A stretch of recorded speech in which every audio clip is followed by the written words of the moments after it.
Hello, welcome back to my YouTube channel. My name is Ines. This is going to be the meditation part for transmuting lack into Landback. So here we go. Okay, so as always, close your eyes and I'm just gonna do a quick little stretch out. I'm feeling very tense in my shoulders and lower neck. And that is because I was very stressed and in lack mode yesterday, and I honestly woke up in the middle of the night and I was feeling lack mode while literally woke me up from my sleep. So if you are feeling any sort of tension at any point, you feel a knot, you want to stretch out, stretch while you're in meditation. As we do these meditations and that kind of negative energy starts to leave your body, you will find that your body wants to move more. It wants to release that tension, so allow it to. Okay. So this is for anybody that's been really feeling like they can't afford to live on earth anymore. They don't know what to do. This meditation is for you. So all of those worries, as you take a deep breath in and out, and in and out.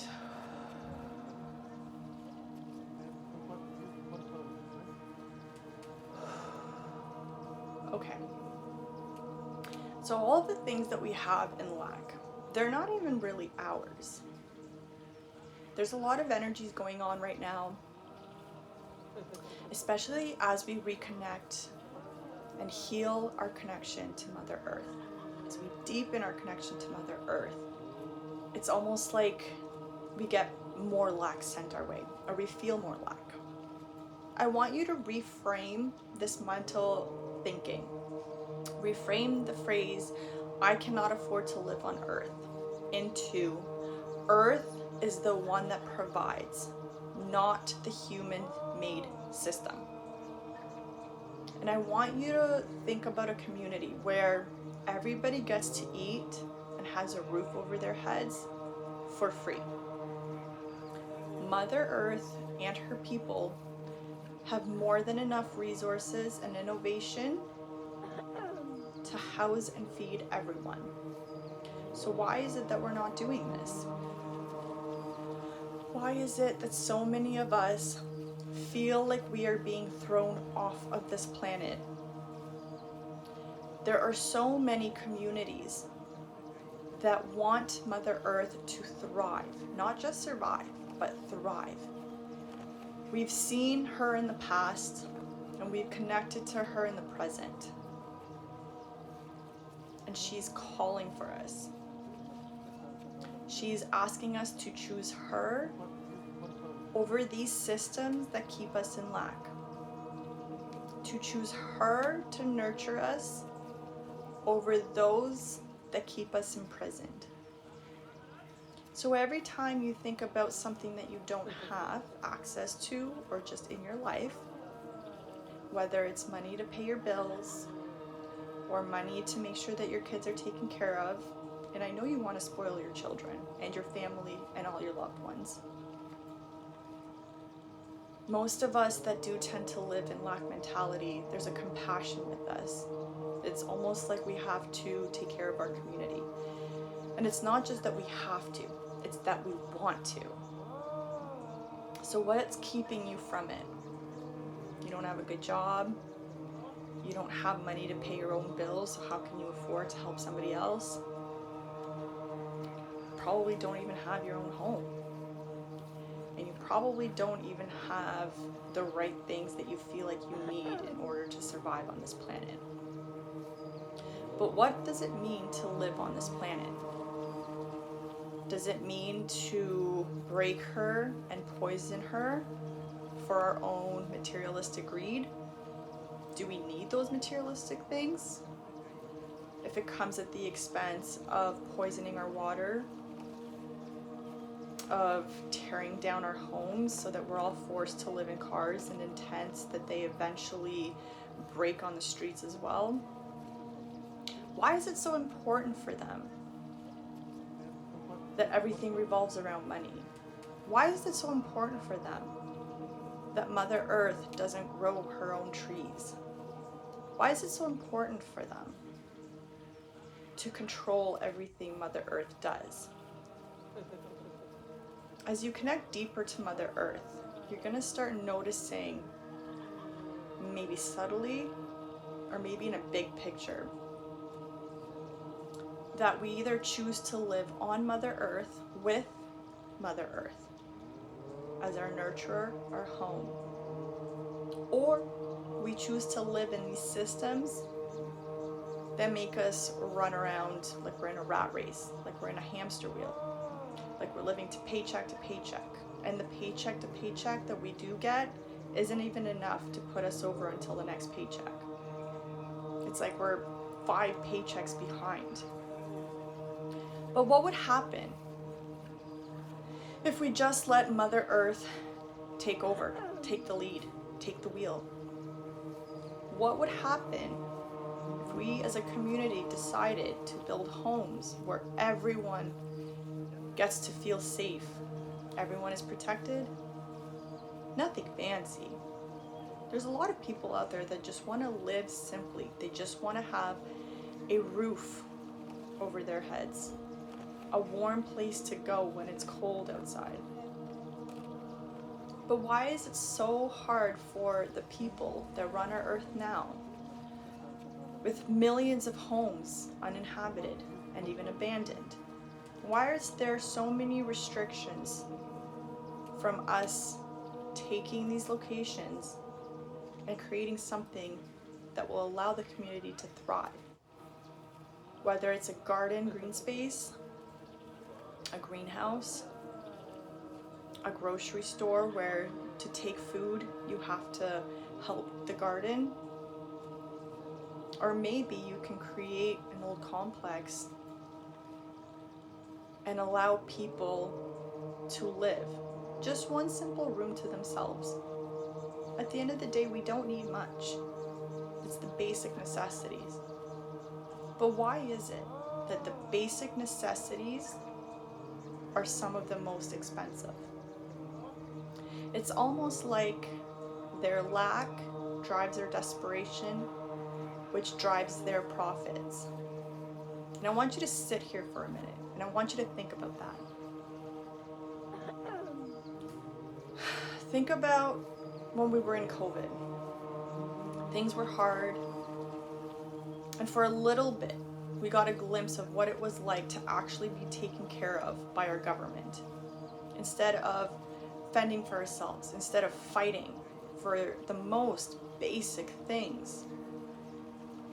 Now, this didn't happen to all of us, but it did happen to quite a few of us, where for a few weeks we didn't have to worry about bills, where the government said, you know what, we're all on lockdown. What did you do? We danced a lot. TikTok took off. We found ourselves connecting to one another more. We found ourselves connecting to our spirit more. We found ourselves connecting to Mother Earth more, to nature. We found ourselves craving to be out in nature. And for a split second, we didn't have to worry about bills because they were canceled, even if just for a few days. When nobody was able to go to work, the world stopped.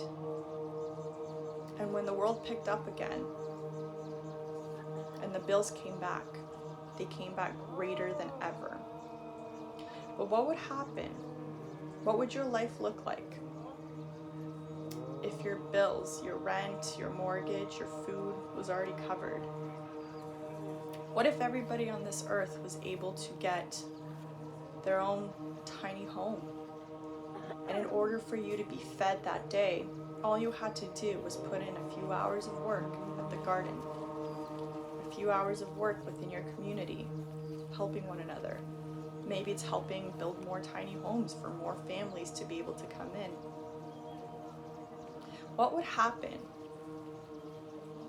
if the world started being run by Mother Earth and her communities coming together over corporate greed?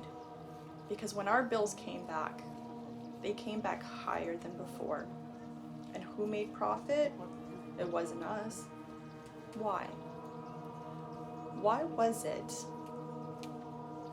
that we were allowed to not pay bills for a little bit and then they came back even greater than before?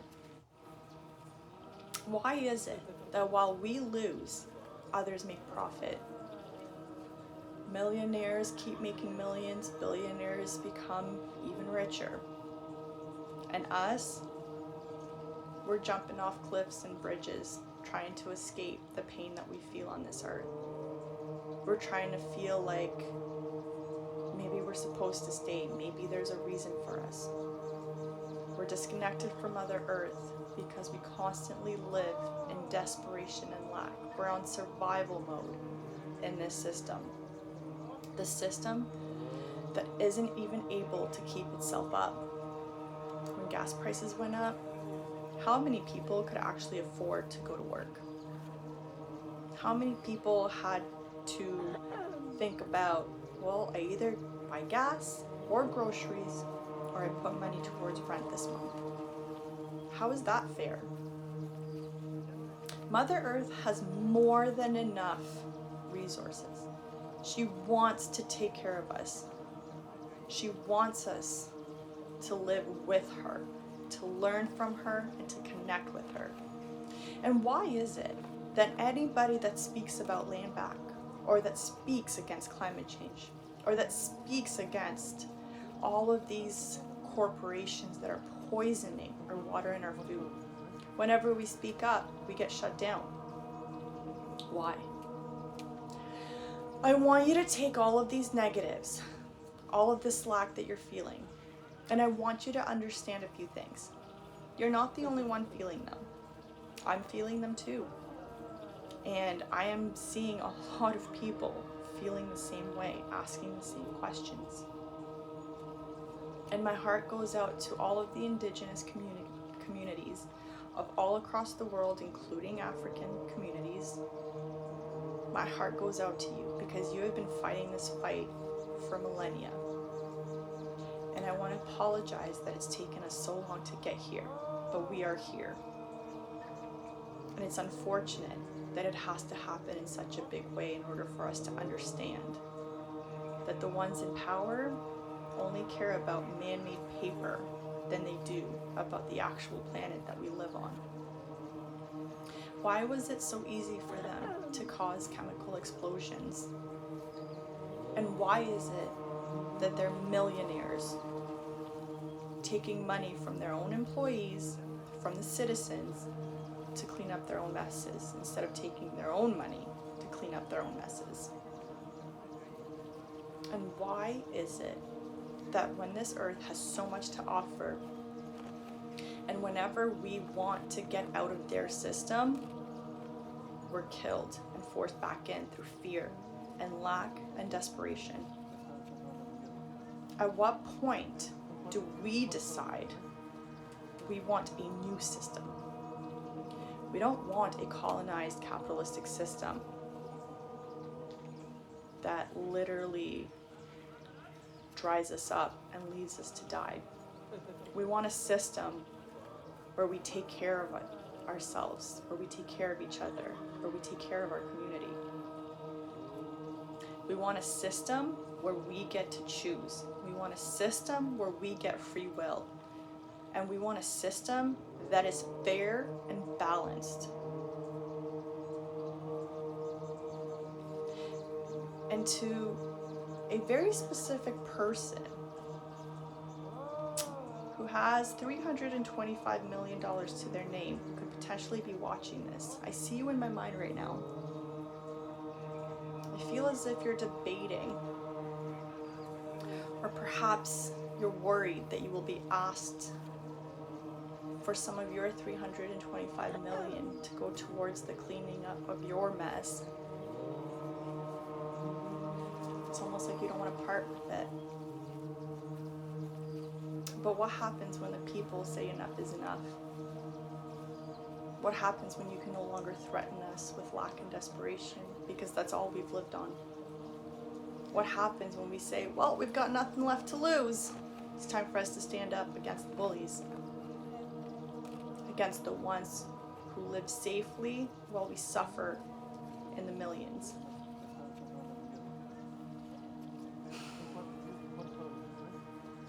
And if you are somebody who's got that millions to your name and you're wondering what to do with it, community-based living, Landback is where your money is to go. You're all being tested. We are all being tested. We are being given a choice. Will we choose greed and ego, or will we choose our earth and our people?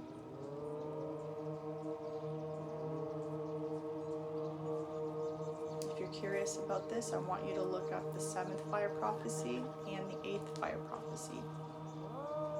Landback is inevitable. Why? Between the climate catastrophes, the way that the government is doing things without telling us, the way that greed and ego have made so many of us depressed and put us in despair, Landback is inevitable. And the more that we feel lack from ourselves, from our past, our present, and the worry of our future, the worry of our kids,